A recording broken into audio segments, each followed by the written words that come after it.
दिनांक 5 अगस्त वर्ष 2020 10वीं कक्षा साइंस 1 का ये चौथा चैप्टर हम लोग कर रहे थे, जिसमें पिछली बार हम लोग ने विद्युत धारा का ऊष्मीय प्रभाव इस टॉपिक पर अध्ययन किया था। और इस बार इस वीडियो में हम लोग चर्चा करेंगे विद्युत धारा के चुंबकीय प्रभाव की। विद्युत धारा का चुंबकीय प्रभाव, पहले वीडियो में हमने चर्चा किया था विद्युत धारा के कारण ऊष्मा का निर्माण होता है, तो ये विद्युत धारा का ऊष्मीय प्रभाव हो गया। ठीक उसी प्रकार विद्युत धारा के कारण चुंबकत्व का भी निर्माण होता है, इसे ही विद्युत धारा का चुंबकीय प्रभाव भी कहा जाता है।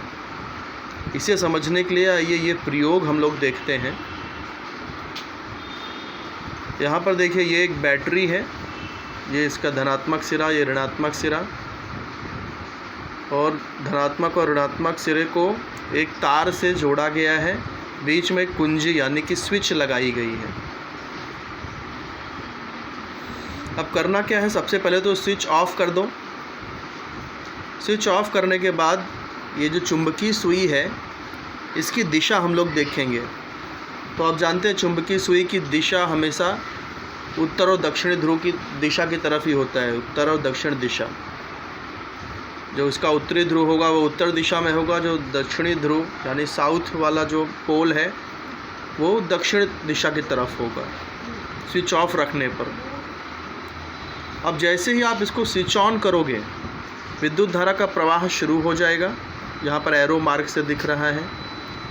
विद्युत धारा के प्रवाह के शुरू होते ही आप देखोगे कि ये जो चुंबकीय सुई है इसमें एक विचलन आपको दिखाई देगा, एक डिफ्लेक्शन दिखाई देगा। इसका एक सिरा तार के नज़दीक चला जाएगा और दूसरा सिरा है वो तार से दूर हो जाएगा। ये ए बी एक तार है, तो यहाँ देखिए जो एन सिरा है वो तार ए बी के नज़दीक आ गया, और ये जो एस वाला सिरा है वो तार ए बी से दूर चला गया। अब इसी प्रयोग में थोड़ा सा चेंज करते हैं। ये जो धनात्मक और ऋणात्मक सिरे को यहाँ बदल दिया है। जो धनात्मक सिरा था उसे ऋणात्मक कर दिया, और जो ऋणात्मक सिरा था उसे धनात्मक कर दिया। तो अब स्विच ऑन करने पर यहाँ पहले बार जो हुआ था चुंबकीय सुई में जो विचलन हुआ था, फिर से विचलन होगा चुंबकीय सुई में, लेकिन अब की बार दिशा विपरीत होगी। जो सिरा पहले तार के निकट जा रहा था वो अब तार से दूर जाएगा, और जो सिरा चुंबकीय सुई का जो सिरा तार से दूर जा रहा था चुंबकीय सुई का, वो सिरा अब तार के नज़दीक जाएगा। यानी यहाँ आकर्षण, अट्रैक्शन और रिपल्शन दोनों यहाँ पर देखने को मिल रहा है। आकर्षण और प्रतिकर्षण दोनों देखने को मिल रहा है। तो आकर्षण और प्रतिकर्षण ये दोनों देखकर हमें निष्कर्ष लगा सकते हैं कि तार में जब विद्युत धारा प्रवाहित हो रही है तो चुंबकीय क्षेत्र का निर्माण हो रहा है, वहाँ पर चुंबकत्व का निर्माण हो रहा है। इसी चुंबकत्व के कारण ही यहाँ आकर्षण भी हो रहा है और प्रतिकर्षण भी हो रहा है।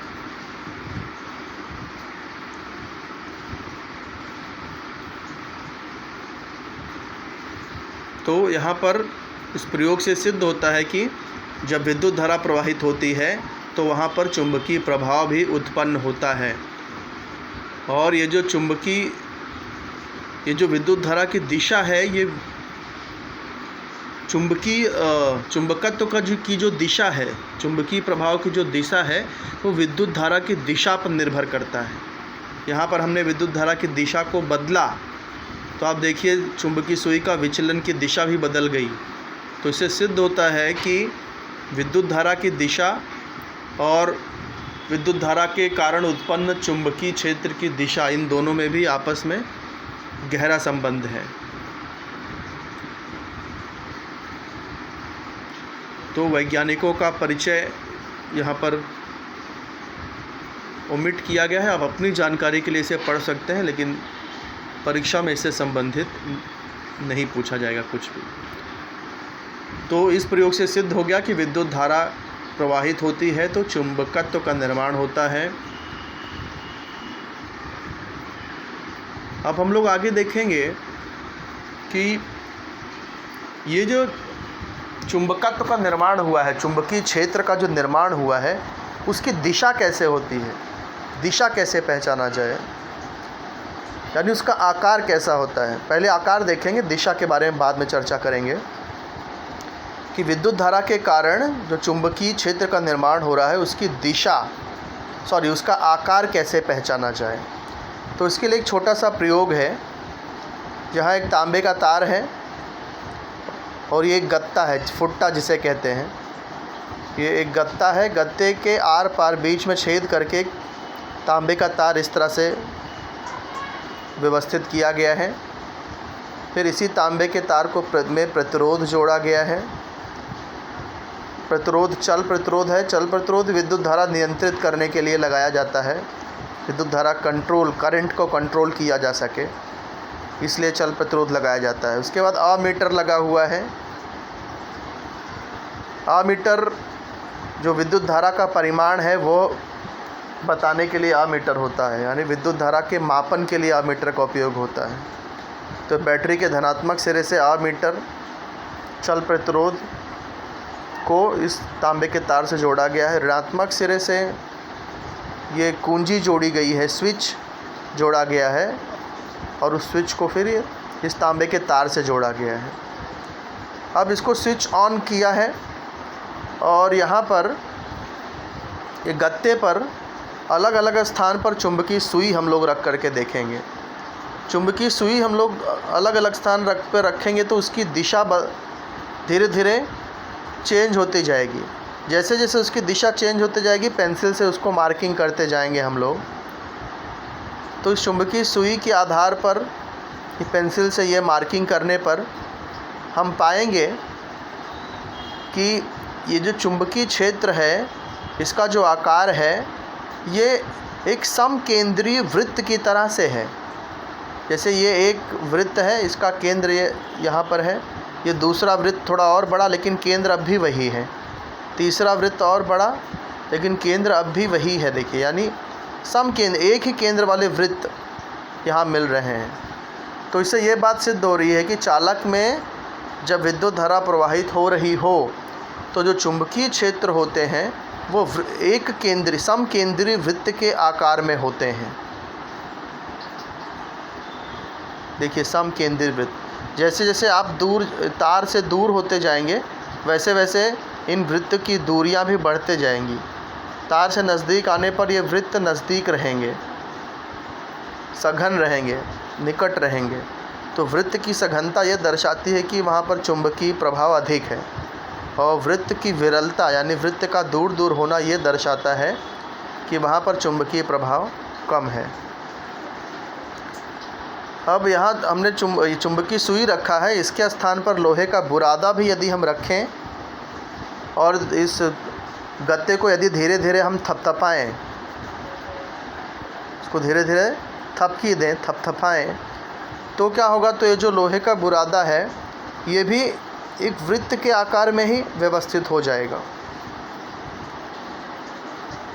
तो इससे सिद्ध हो रहा है कि चालक में जब भी विद्युत धारा प्रवाहित होगी तो उसमें समकेंद्रीय वृत्त के आकार में चुंबकीय क्षेत्र का निर्माण होता है। अब इसके बाद हम बात करें कि ये जो चुंबकीय क्षेत्र जो समकेंद्रीय वृत्त के आकार में निर्मित हो रहा है इसकी दिशा कैसे होगी, क्योंकि वृत्ताकार दिशा दो प्रकार से होती है, या तो घड़ी के सुई की दिशा में होगी या तो घड़ी के सुई की विपरीत दिशा में होगी। कोई भी वस्तु वृत्ताकार मार्ग से गतिशील है तो उसमें दो ही दिशा हो सकती है, या तो घड़ी की सुई की दिशा या तो घड़ी की सुई की विपरीत दिशा। ये जो कर्सर मेरा घूम रहा है ये घड़ी की सुई की दिशा है, घड़ी की सुई भी इसी दिशा में घूमती है। अब ये जो मेरा कर्सर घूम रहा है ये घड़ी की सुई की विपरीत दिशा में है। तो ये दिशा पहचानने के लिए भी एक नियम है छोटा सा, जिसे दाहिने हाथ के अंगूठे का नियम कहते हैं।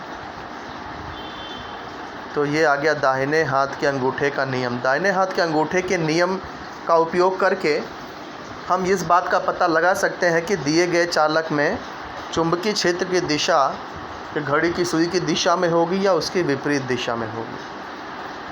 तो देखिए मैं आपको समझा रहा हूँ, ये चालक है जिसमें विद्युत धारा प्रवाहित हो रही है। विद्युत धारा मान लीजिए ऊपर की दिशा में यहाँ प्रवाहित हो रही है। तो अब चुंबकीय क्षेत्र की दिशा कैसे निर्धारित करेंगे। यहाँ पर दाहिने हाथ से इसे पकड़ा गया है चालक को, जिसमें सारी उंगलियाँ, यहाँ चारों उंगलियाँ चालक से लिपटी हुई हैं, और ये अंगूठा जो है वो अंगूठे की दिशा विद्युत धारा की दिशा में है। तो इस तरह से यदि पकड़ें तो आप देखोगे जो उंगली की दिशा है आपके, ये उंगली की दिशा और ये चुंबकीय क्षेत्र की दिशा, ये दोनों समान होती है। इसी तरह से आप यहाँ भी कर सकते हैं। यहाँ पर देखिए ये विद्युत धारा की दिशा नीचे की ओर है, तो दाहिने हाथ से यदि इस चालक को हम लोग इस प्रकार पकड़ें कि अंगूठा नीचे की ओर हो, तो उंगलियां कैसे हो जाएंगी, जो उंगलियां होंगी वो बाहर की ओर निकली हुई होंगी। मैं आपको वीडियो में बताता हूं तो आपको थोड़ा समझेगा।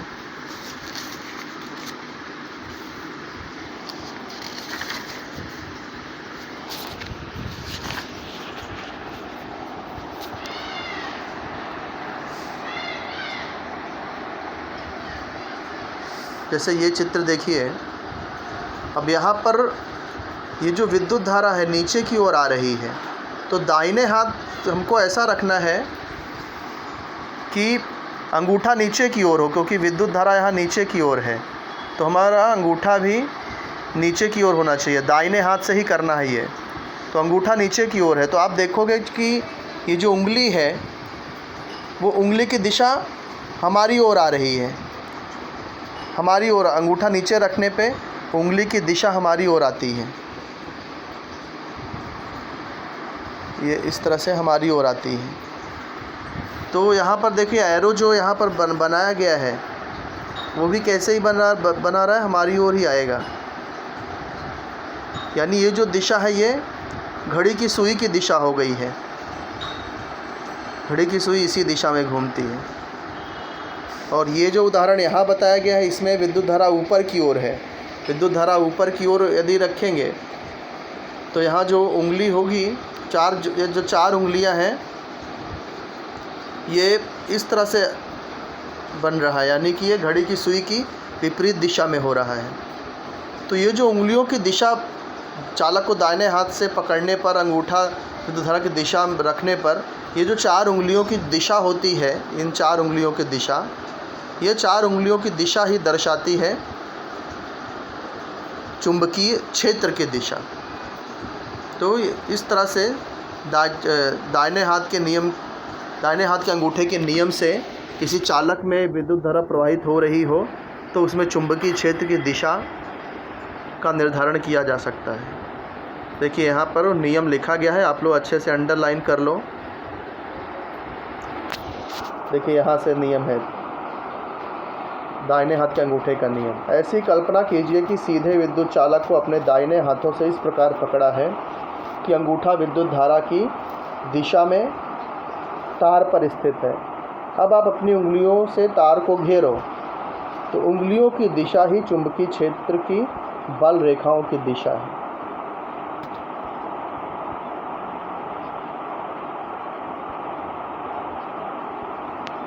तो इस तरह से ये नियम है। अब यहाँ पर जानकारी प्राप्त कीजिए में एक कॉलम दिया है। दाहिने हाथ के अंगूठे के नियम को मैक्सवेल का कॉर्क स्क्रू नियम कहा जाता है। ऐसा क्यों? क्योंकि स्क्रू का भी देखिए वैसा ही है। स्क्रू को आप एंटी क्लॉक घुमाते हो, जब आप घड़ी की सुई की विपरीत दिशा में घुमाते हो तो वो स्क्रू ऊपर की तरफ जाता है, और यदि उसे घड़ी की सुई की दिशा में घुमाया जाए तो वो स्क्रू नीचे की अंदर की तरफ धंसता है, यानी नीचे की ओर जाता है। तो आपका स्क्रू का और ये दाहिने हाथ के अंगूठे का नियम ये लगभग मैच करता है। तो इसलिए दाहिने हाथ के अंगूठे के नियम को मैक्सवेल का कॉर्क स्क्रू नियम भी कहा जा सकता है। तो अब अगला जो टॉपिक है उसमें कैसे है, तो अभी तक हम चर्चा कर रहे थे कि ये जो तार है ये यदि सीधा है तो विद्युत धारा चुंबकीय क्षेत्र की का आकार और दिशा कैसे होगी, इस पर चर्चा कर रहे थे। अब हम देखते हैं कि यदि जो चालक है, जो तार है, वो यदि कुंडली के रूप में हो, कुंडली यानी कि अंगूठी की तरह, एक रिंग की तरह से हो, और उसमें विद्युत धारा प्रवाहित की जाए, तब चुंबकीय क्षेत्र का निर्माण कैसे होगा। तो आप इसको यदि पढ़ोगे यहाँ पर पैराग्राफ, तो आप ये पाओगे कि ऐसी दशा में यदि चालक का आकार कुंडली की तरह से है, एक वृत्त की तरह से है, तो इसके हर बिंदु पर चुंबकीय क्षेत्र का निर्माण होता है। और ये चुंबकीय क्षेत्र का जो आकार है वह भी समकेंद्रीय वृत्त की तरह से ही होता है। और कुंडली से दूर जाने पर इन समकेंद्रीय वृत्तों का आकार बढ़ता जाता है। कुंडली के नज़दीक आने पर समकेंद्रीय वृत्तों का आकार छोटा होता जाता है। और कुंडली के केंद्र में यदि जाएं, तो ये चुंबकीय बल रेखाएं, इसका चाप इतना बड़ा हो जाता है कि सीधी रेखा की तरह हो जाती है। तो हर बिंदु पे जो चुंबकीय क्षेत्र होगा, हर बिंदु पे चुंबकीय क्षेत्र का निर्माण होगा। और ये कुंडली के जो केंद्र है उस पर एक सीधी रेखा में चुंबकीय बल रेखाएं दिखाई देंगी। तो केंद्र पर यहाँ पर जो चुंबकीय बल रेखाएं हैं वो सबसे ज़्यादा होंगे, क्योंकि हर एक बिंदुओं का चुंबकीय क्षेत्र यहाँ केंद्र पर आकर मिलेगा, कुंडली के केंद्र पर आकर मिलेगा। तो यहाँ पर जो चुंबकीय प्रभाव है वो सर्वाधिक होगा कुंडली के केंद्र पर, और ये सीधी रेखा की तरह होगा।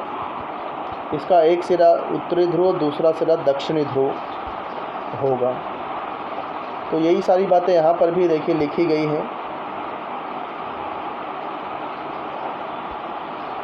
कुंडली में विद्युत धारा शुरू करने पर कुंडली के प्रत्येक बिंदु के पास चुंबकीय बल रेखाएं निर्मित होंगी।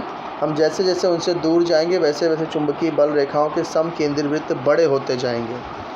कुंडली के मध्य भाग में आएंगे। कुंडली का मध्य भाग यानी कि ये कुंडली है और ये कुंडली का मध्य भाग ये है।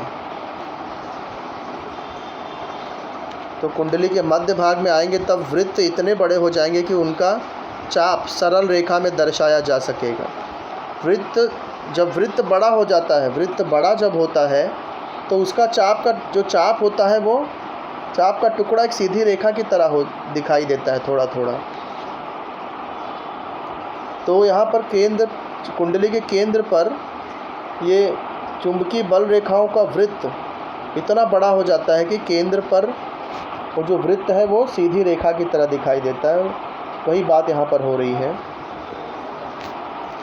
तो आकृति में चुंबकीय बल रेखाओं को केवल बिंदु P और Q पर दर्शाया गया है। इस आकृति में केवल 2 ही बिंदु पर ये चुंबकीय बल रेखाएं दर्शाई गई हैं। ऐसी ही बल रेखाएं इस कुंडली के हर एक बिंदु पर निर्मित होंगी। हर एक बिंदु पर दर्शाना संभव नहीं था आकृति में। अब यहाँ पर भी देखिए ये जो दर्शाया गया है दिशा, चुंबकीय बल रेखाओं की दिशा, ये भी दाहिने हाथ के अंगूठे के नियम के अनुसार ही है। आपको यदि कैमरे से बताऊं तो आपको ठीक से समझ में आएगा। जैसे कैमरा ऑन करता हूं मैं,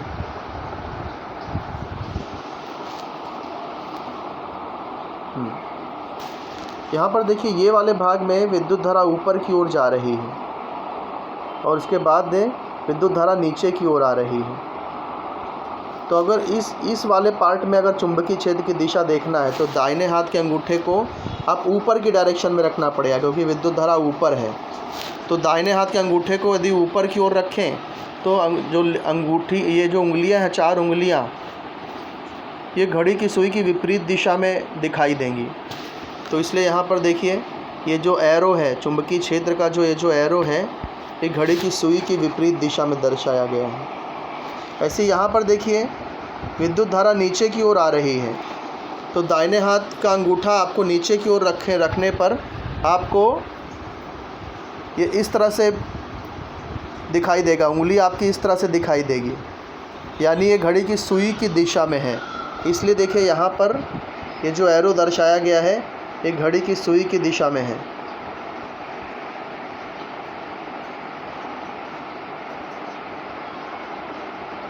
तो इस तरह से चुंबकीय बल रेखाओं का निर्माण कुंडली के हर एक बिंदु पर होगा और केंद्र पर एक सीधी रेखा की तरह हो जाएगा।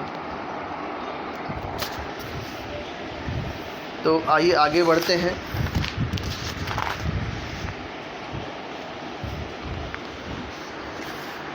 आगे देखिए, आपको ये समझना है कि ये जो चुंबकीय क्षेत्र का निर्माण हो रहा है, इसका प्रभाव किन बातों पर निर्भर करता है। यानी इसे यदि हमें बढ़ाना है, चुंबकीय प्रभाव बढ़ाना है या कम करना है, तो हमें क्या करना होगा, कौन से घटक पर ध्यान देना होगा। तो उस पर यहाँ बात की गई है कि चुंबकीय क्षेत्र की तीव्रता उसकी विद्युत धारा पर निर्भर करती है, कि विद्युत धारा का प्रभाव बढ़ा करके यदि ज़्यादा अधिक विद्युत धारा यानी कि अधिक करंट यदि प्रवाहित करेंगे, तभी भी जो चुंबकीय क्षेत्र है उसका प्रभाव अधिक होगा, अधिक चुंबकीय प्रभाव निर्मित होगा। दूसरा घटक है कि कुंडली में तार N के फेरे अधिक होंगे तो जो चुंबकीय क्षेत्र निर्मित होगा वो भी अधिक होगा। यदि N बार लपेटा गया है तार को, N फेरे होंगे, तो जो चुंबकीय क्षेत्र होगा वो भी N गुना होगा। आप ऐसे समझ सकते हैं जैसे कि सिर्फ एक ही फेरा है तो चुंबकीय क्षेत्र यदि 5 हो रहा है, एक फेरे में यदि 5 के बराबर चुंबकीय क्षेत्र का निर्माण हो रहा है, तो 2 फेरे में उसका डबल यानी 10 हो जाएगा। 3 फेरे में उसका ट्रिपल 3 गुना हो जाएगा, यानी 3 पचे 15 हो जाएगा। 4 फेरे में 4 गुना, 4 पंचे 20 हो जाएगा। तो इस तरह से फेरों की संख्या जितनी अधिक होगी उतना ही गुना चुंबकीय क्षेत्र की दिशा भी हो जाएगी। तो यदि जो चालक है वो कुंडली के आकार में है, वृत्त के आकार में है, तो चुंबकीय क्षेत्र का निर्माण होता है और उसके प्रभाव को बढ़ाने के लिए या तो विद्युत धारा का परिमाण भी बढ़ाया जा सकता है और कुंडली के फेरों की संख्या बढ़ा करके भी चुंबकीय क्षेत्र का प्रभाव बढ़ाया जा सकता है। तो ये बात भी आप यहाँ नोट कर लीजिए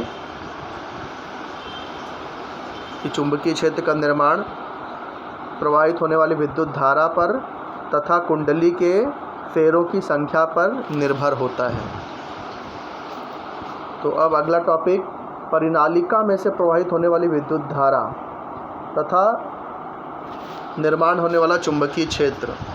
तो पहले तो परिनालिका किसे कहते हैं वो समझ लीजिए। यहाँ पर परिभाषा दी गई है, विद्युत अवरोधक आवरण वाली तांबे की तार। ऐसी तार लेना है जिसमें कोई विद्युत कुचालक का आवरण लगा हो। ऐसी तार को लेकर तार के फेरों से कुंडली तैयार करने पर बनने वाली रचना को परिनालिका कहते हैं। जैसे कि यहाँ पर एक आवरण युक्त तांबे का तार है, इसको देखो बार बार ऐसे लपेटा गया है, तो इस तरह से जो कुंडली बनती है उसे परिनालिका कहते हैं। परिनालिका में विद्युत धारा प्रवाहित की जाए तो चुंबकीय क्षेत्र का निर्माण कैसे होगा, इस आकृति में दर्शाया गया है। यहाँ पर जो चुंबकीय क्षेत्र निर्माण होगा वो ठीक क्षण चुंबक के जैसा ही होगा। तो यहाँ देखो लिखा गया है, परिनालिका द्वारा निर्मित होने वाले चुंबकीय क्षेत्र के सभी गुणधर्म क्षण चुंबक द्वारा निर्मित होने वाले चुंबकीय क्षेत्र के गुणधर्म के समान होंगे।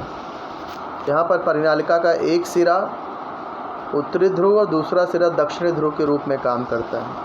ये परिनालिका है, इसका एक सिरा उत्तरी ध्रुव, दूसरा सिरा दक्षिणी ध्रुव की तरह काम करता है।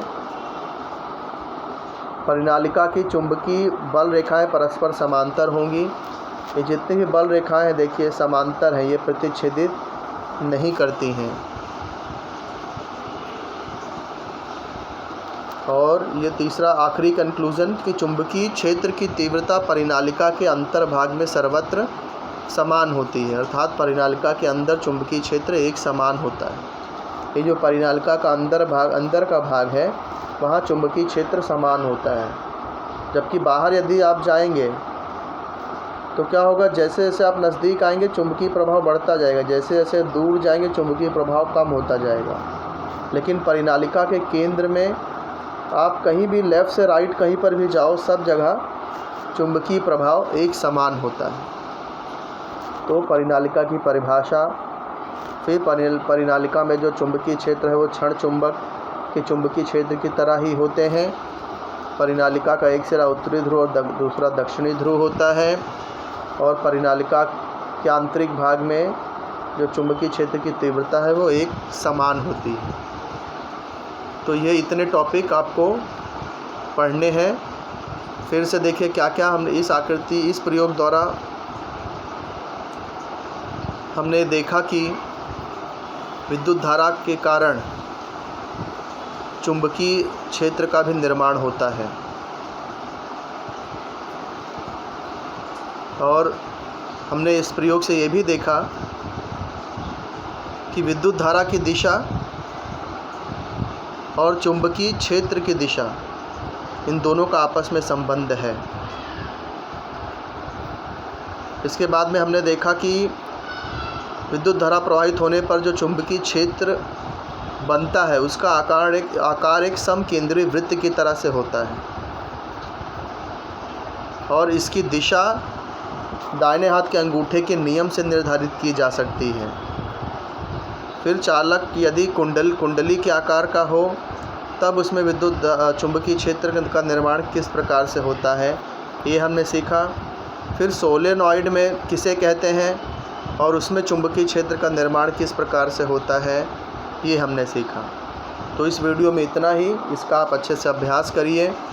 इससे संबंधित जो प्रश्न है वो मैं आप वीडियो के डिस्क्रिप्शन बॉक्स में भी भेज दूंगा, अलग से भी ग्रुप में भेज दूंगा। इसके उत्तर आप लिख करके ग्रुप में भेजिए। धन्यवाद।